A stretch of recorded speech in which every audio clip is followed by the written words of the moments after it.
2022 was a strong year for the Indian automobile industry. The Indian Motor Show is also set to make a return after a gap of 3 years. So how will 2023 be for the automobile industry in terms of growth, volumes, the electric mobility trends and the chip shortage? Joining us now to discuss all of this is Sunjay Kapoor, President of Automotive Component Manufacturers Association. We also have with us Vipin Sondhi, Chairman of CII's National Committee on Future Mobility and Battery Storage. Sunjay, let me begin by asking you about the Auto Expo this time around. Give us a sense of the kind of participation we're going to see. So, we've got 800 companies participating. We've actually had to turn away companies because we've run out of space. That's the kind of excitement we're seeing. Our theme is very aptly put, technovation, which is about technology and innovation. And you rightly said, the industry is transforming itself, it's disrupting itself, and we're going to see a lot of innovation, technology, a lot of future technologies, and everything that's happened over the last 3 years. We've been in a very disruptive environment, and over the last 3 years, a lot has changed. So there's a great opportunity for us all to be out there physically and look at what's happening in the component industry in terms of innovation and technology. Right. Over the years, Mr. Sondhi, we have been seeing the participation in Auto Expos dip. What is the relevance of Auto Expos when it comes to boosting sales, showing your technology, opening up to more investments? As Sanjay says, there's so much happening in terms of technological relevance and driven by either government regulation or business requirements. It's very important to be there. I think that is going to be key. And we've got to remember that a lot of the value add takes place at the component level. A major amount of value add takes place at the component level. I think it's a tremendous opportunity, and you'll see new fuels. You're going to see not only electric, but you'll see some potential for hydrogen being put in, LNG, CNG. So there's going to be a whole space. There'll be battery charging people. Now, a lot of people with applications will be interested. So it's a much larger space. It's evolving, it's expanding, and there will be individual businesses that will take decisions, but that's for that particular point in time. Right. So you have told us earlier that we're not going to see Chinese participation at the Components Expo this time around. But on the whole, when it comes to the China Plus One strategy, Mr. Kapoor, give us a sense on how we are doing when it comes to the automobile industry. Again, I'll go back to what Mr. Sondhi said in terms of... The reason why I ask you, because it is being widely believed that Vietnam is giving India a run for its money. Okay, good question. And as Mr. Sondhi said, this is the mobility industry. The competitive landscape is changing. So when you talk about investments and you talk about investment in technology and you talk about China Plus One, there's a whole host of businesses that are evolving or that the opportunities are evolving for in terms of supply. If you look at everything that's happening in terms of China Plus One and Europe Plus One, there's a lot of focus in India, a lot of push towards India. India is sitting in a great space in terms of manpower. We've got a good demographic. We've seen a lot of engineering talent in India, frugal engineering in India, and therefore we'll be attracting a lot of companies that will look at India as a sourcing hub. When I talk to OEMs today, a lot of OEMs that want to expand their business are looking at India very seriously because of the reason that we've got good talent, we've got the ability to invest in technology, and we've got a large market that's growing, and that's also really adding to the advantage of India. So the China Plus One strategy, Mr. Sondhi, is not going to stay forever. How do we make sure that we leverage it? The budget is around the corner. Can the budget come up with certain measures which will boost India's attractiveness as an ecosystem? So let me just mention 3 points. One is, I think government policy has been fairly robust, and I think industry is responding to that. Whether it was the PLI scheme on ACC or the general PLI scheme for investment, it's all been focused on future technology. FAME 1, FAME 2, etc. as well. So I think in a sense, you have conversations that are going on at all points in time with the government, the SIAM, ACMA, and other stakeholders as well. I think that needs to be sustained, but there is a policy infrastructure in position. From a budget standpoint, we've always said, and I won't get into specifics, the more we spend on infrastructure, which government spending has been going up every year, especially in the 600,000 villages. If 50% can be spent there, it means more income there, more employment there, more requirement for mobility. Whether it's trucks taking cement and steel, or buses carrying people, or passenger vehicles, or entry-level mobility solutions. Remember, there is a lot that we can take advantage of. The only one thing I'd say is ease of doing business is the focus, really, when we look at state governments especially, and it should be as much plug and play as possible. Okay, ease of doing business. Maybe the top 3 recommendations on that front?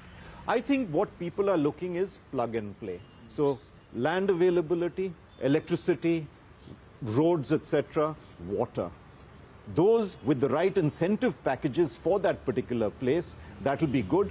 Social infrastructure is something that people get concerned about. What about children's schooling? What about children, or what about hospitalization, etc.? So this general social and physical infrastructure, which really will be the most important thing to fix for a plug-and-play solution. All right. Any key asks from the budget as far as import duties go or any other measures? So, you know, for us, it's really a standardization of GST.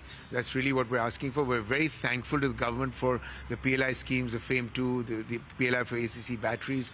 You know, we're looking at a large outlay in terms of what the government is willing to, incentivize companies that have applied for PLI and invest in future technology. So it's really, for us, it's really the GST standardization of GST. Right. Mr. Sondhi, coming to you.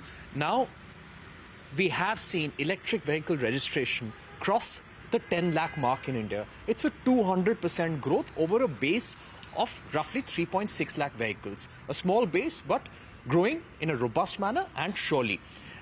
What do we now need in order to take electric mobility to the next level?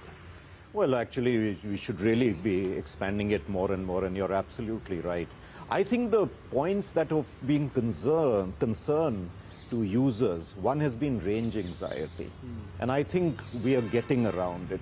The second has been the battery technology and the battery management system around that technology.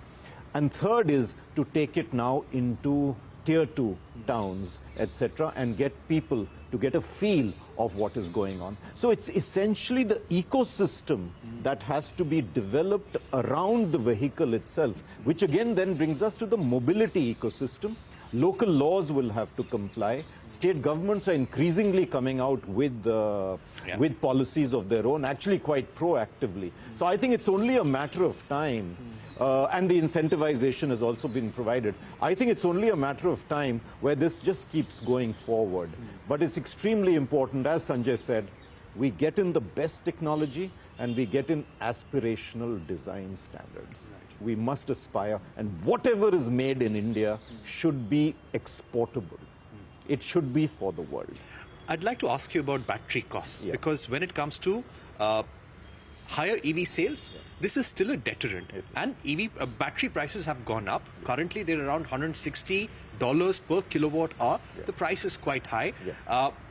How do you see the prices coming down in India? Yes, the ACC PLI scheme will begin its rollout from the 1st of April this year.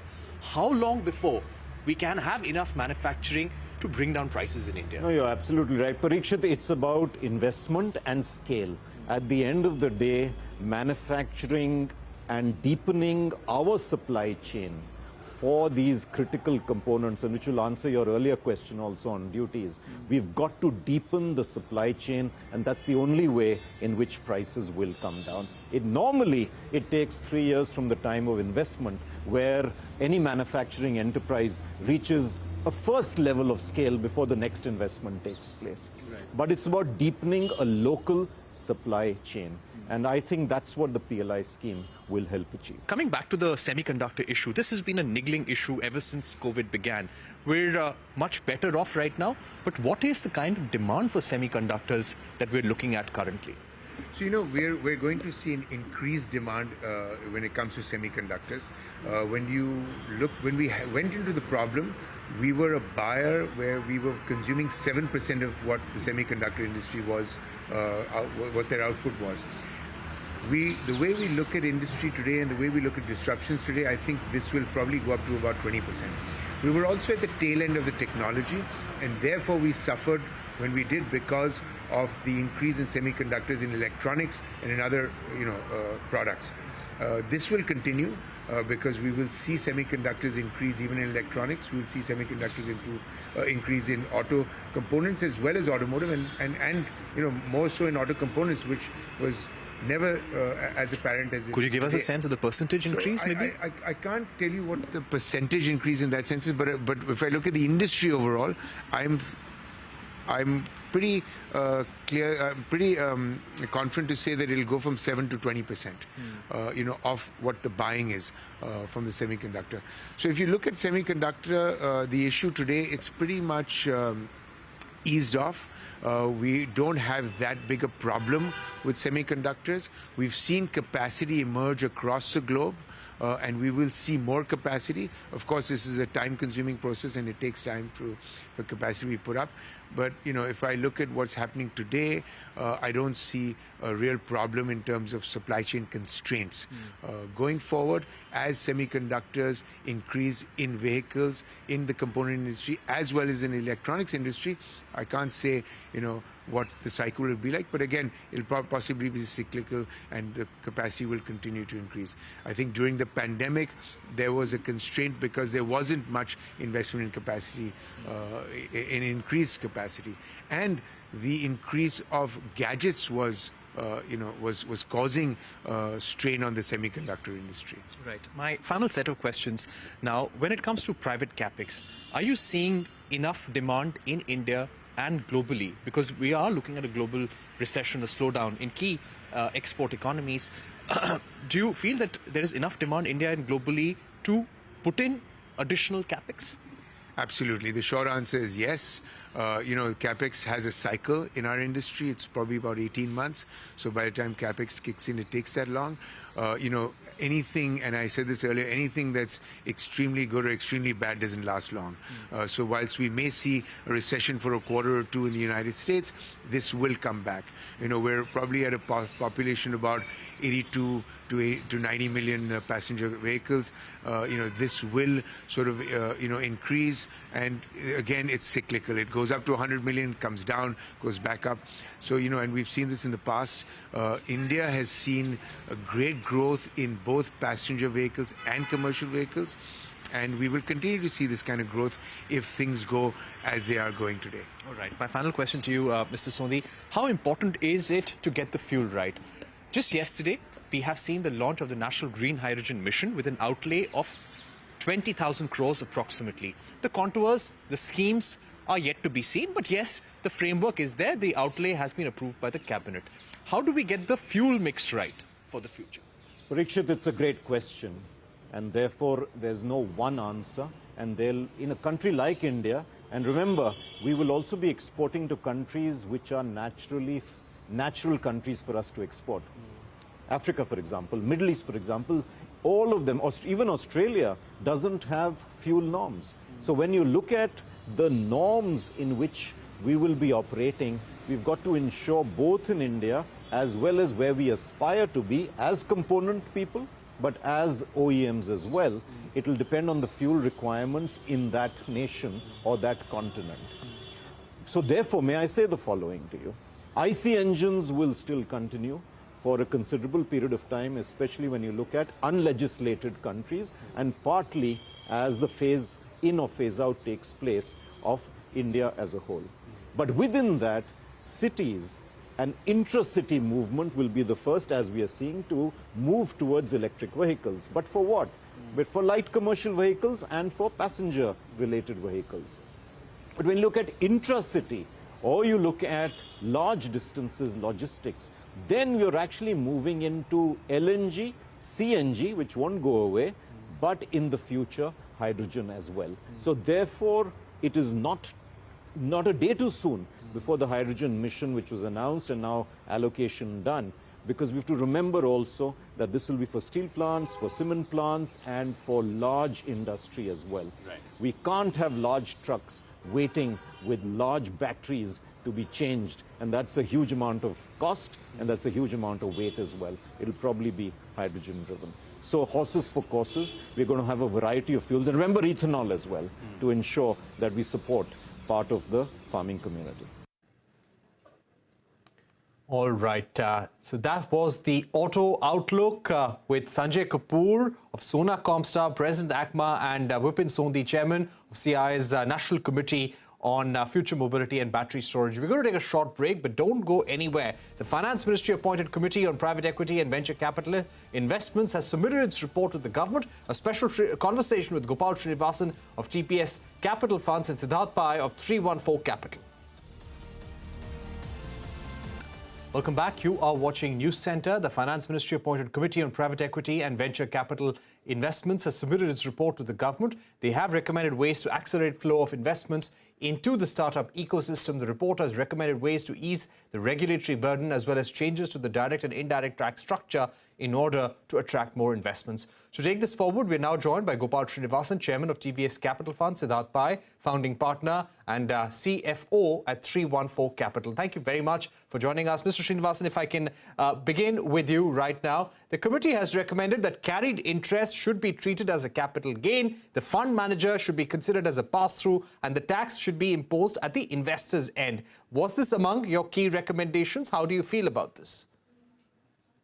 Crores of pools to 25 lakh crore, which India needs for its 10 trillion vision. So these are all very good steps. In fact, carried interest is actually capital gains. What we are asking for is only a clarification so assessing officers do not take individual action because of lack of clarity or the presence of ambiguity. So these are all excellent recommendations. The goal is to scale up the industry. GST being levied on profits obviously should not be there. And equally, it's very, very important that many other changes which you asked for hopefully will also come along with this. So these are great ideas. This report is not public, so we're all speculating here, and but it sounds like great speculation. Right. Siddharth Pai, to get you in at this stage, one of the recommendations was on fund management services provided to foreign investors. Now, after hearing the industry and after widespread consultations over 3 months, the committee has recommended, and this is what we learned from sources, that the foreign investors should not be asked to pay 18% GST on availing service of domestic fund managers. They would want to reduce the regulatory burden for foreign investors. So how would this step be, according to you? I think that's actually a fantastic recommendation in case it does actually come to fruition right now, Parikshit, because see, most of these funds are actually structured as tax pass-through entities as of now. So these funds essentially function as a bank account to hold investors' funds, as well as the securities or demat account to hold all the investments that's been made. Essentially, the fund manager is the one that's actually rendering all these services almost to the LP itself. Now, because of that, there is a GST that actually applies on exports. But in case that money is actually pooled in an Indian AIF as of now, the 18% GST would actually end up coming, and there would actually end up being a dead loss. So we've actually seen this sort of we've seen this particular AIF operations fall within the interspecies of Indian regulation as well as intent. So I think hopefully now that the committee has actually made that recommendation and the government actually takes that up, this would actually make Indian AIFs far more competitive. And this will actually ensure that the inroads to Indian equities is no longer going to be through Mauritius, but it will actually be through Mumbai, because all these foreign investors, rather than choosing to pool their money overseas and then to actually come through various structures, can directly pool their money in India in case you want to invest into Indian equities itself. It reduces the inefficiencies that existed in the erstwhile regime and will actually make Indian fund managers and Indian AIFs far more competitive compared to their global counterparts as well. Right. Mr. Srinivasan, no tax should be applied on foreign investors for availing fund management services. Is this something that you had also asked for? All of these are our recommendations. Parikshit, actually, as per the GST Act, managing of money is export activity. It is just a matter of the maturity of the regulatory processes that need this clarity to come out. So when we bring in money, we manage it, and then we have a time limit, the expiry of the fund life to export the money back. It is not any different from exporting diamonds for export, is it not? So basically, hopefully this will all come through and more people will pool in the domestic area, AIF structures. This will create also a lot of ecosystem benefits of more fund managers, more accountants, more tax lawyers, and greatly enhance the capability of the ecosystem. Fund management like IBC, which is, and I'm hoping this is going to be an IBC moment for the AIF industry, are basically ecosystem driven. Strong systems, ecosystems create for strong and resilient fund management industry.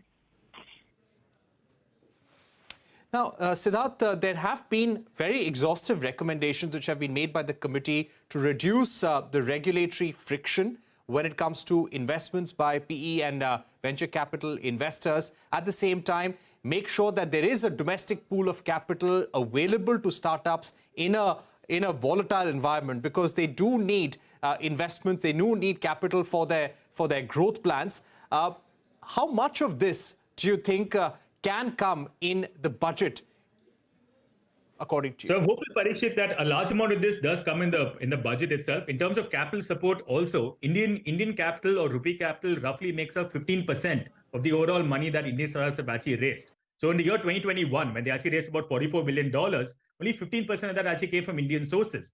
And the consequence of that are actually seen in the year 2022, when the entire world was actually burning for that matter. Inflation was rising. There was a war between Russia and Ukraine. We've actually seen startup funding take a massive hit and actually severely depreciated. Now, the rest of the world hasn't, the other startup ecosystems of the world, be it China or US, haven't suffered as much because they have exceptionally large pools of local domestic capital that can actually support their startups itself. And the Indian government, kudos to them, actually did the SIDBI Fund of Funds. The 10,000 crore fund of funds has actually been created, that was created, I think, in the year 2016. That's actually helped seed a number of fund managers in the country itself. But 10,000 crores, about $1.5 billion, isn't actually large enough. We actually need multiple other supports in this systems to actually come in. I think the bigger point that we had also raised through IBCA as well as others with the Damodaran committee is to actually remove the shackles on Indian institutional capital from actually investing into it. Whereas we haven't seen LIC actually invest into startups to a large extent. We haven't seen the PFRDA or SBI or a larger Indian institutions take direct stakes in startups. There are numerous regulatory frictions that actually prevent them from doing so. So as part of our entire effort to actually increase the rupee capital base, we have actually made these recommendations. Some of these are policy-based recommendations, others actually require capital support. So I think if the policy ones can also end up coming up in this budget right about now, the large pools of domestic capital that's actually waiting on the sidelines, that's eager and wants to participate in this particular asset class but can't, purely due to regulation, can finally be unleashed, and India can have a strong enough bulwark of rupee capital to end up participating in the startup success story that we're seeing right now. All right.